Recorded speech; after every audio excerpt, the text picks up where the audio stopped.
छत्रपति शिवाजी महाराज भारत के राजा और रणनीतिकार थे।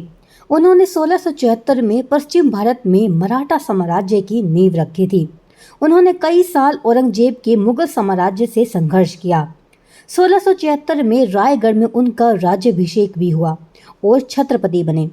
शिवाजी ने अपनी अनुशासित सेना तथा सुसंगठित प्रशासनिक इकाइयों की सहायता से एक योग्य और प्रगतिशील शासन प्रदान किया। उन्होंने समर विद्या में कई नवाचार किए और छापामार युद्ध की नई शैली विकसित की। उन्होंने प्राचीन हिंदू राजनीतिक प्रथाओं तथा दरबारी शिष्टाचारों को दोबारा जीवित किया और फारसी के स्थान पर मराठी और संस्कृत को राजकाल की भाषा बनाया। तो आइए जानते हैं छत्रपति शिवाजी के जीवन के बारे में। छत्रपति शिवाजी महाराज का जन्म 19 फरवरी 1630 में शिवनेरी दुर्ग में हुआ था।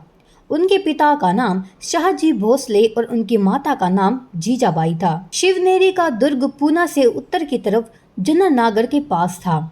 शिवाजी महाराज भोसले उपजाति के थे, जो कि मौलिक रूप से क्षत्रिय मराठा जाति के थे, इसलिए उन्हें शिवाजी राज भोसले के नाम से भी जाना जाता था। गागा भट्ट के अनुसार शिवजी का वंश मेवाड़ के प्रसिद्ध गुहिल सिसोदिया वंश से मिलता है। शिवाजी के कारण ही समस्त मराठा समुदाय को क्षत्रिय होने का दर्जा मिला है।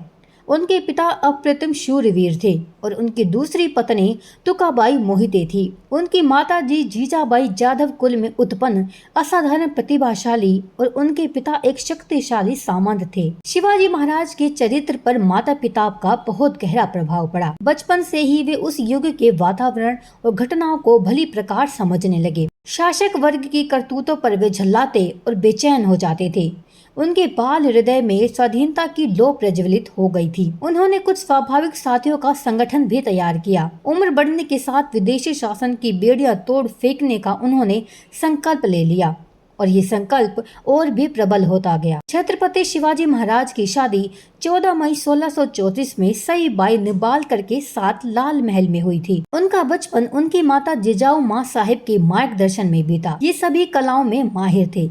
छत्रपति शिवाजी बचपन में राजनीति और युद्ध की शिक्षा लेते थे। उनको अपने बचपन में पारंपरिक शिक्षा कुछ खास नहीं मिली थी, पर वे भारतीय इतिहास और राजनीति के सुपरिचित थे। उन्होंने शुक्राचार्य तथा कौटिल्य को आदर्श मानकर कूटनीति का सहारा लेना कई बार उचित समझा था। 1676 तक शिवाजी ने उन सारे प्रदेशों पर अधिकार कर लिया था जो पुरंदर की संधि के अंतर्गत उन्हें मुगलों को देने पड़े थे। पश्चिमी महाराष्ट्र में स्वतंत्र हिंदू राष्ट्र की स्थापना के बाद शिवाजी ने अपने राज्याभिषेक करना चाहा, लेकिन ब्राह्मणों ने उनका घोर विरोध किया। शिवाजी के निजी सचिव बालाजी आवजी ने इसे एक चुनौती के रूप में ले लिया और उन्होंने काशी में गंगा नामक एक ब्राह्मण के पास 3 दूतों को भेजा, लेकिन गंगा ने प्रस्ताव ठुकरा दिया क्योंकि शिवाजी क्षत्रिय थे।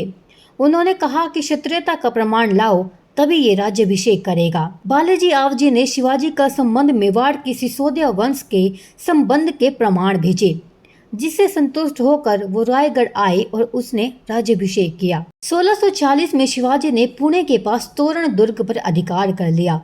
इसी के साथ ही 1656 में शिवाजी ने चंद्रराव मौर्य से जावली जीता। 1665 में शिवाजी ने औरंगजेब के साथ पुरंदर संधि पर हस्ताक्षर किए थे। 1674 में शिवाजी ने रायगढ़ के छत्रपति की पदवी मिली और राज्याभिषेक करवाया। इसी के साथ ही 18 जून को जीजाबाई की मृत्यु के बाद शिवाजी पर गहरा प्रभाव पड़ा। 1677 से 1678 में शिवाजी का ध्यान कर्नाटक की ओर गया। बम्बई के दक्षिण में कोंकण तुंगरबंदा नदी के पश्चिम में बेंटगांव तथा धारवाड़ का क्षेत्र, मसूर, बेलारी, त्रिचूर तथा जिंजी पर अधिकार करने के बाद 3 अप्रैल 1680 को शिवाजी का देहांत हो गया। जहर देने के कारण छत्रपति शिवाजी महाराज की मृत्यु हो गई थी और पूरे भारतवर्ष ने एक महान राजा को खो दिया था।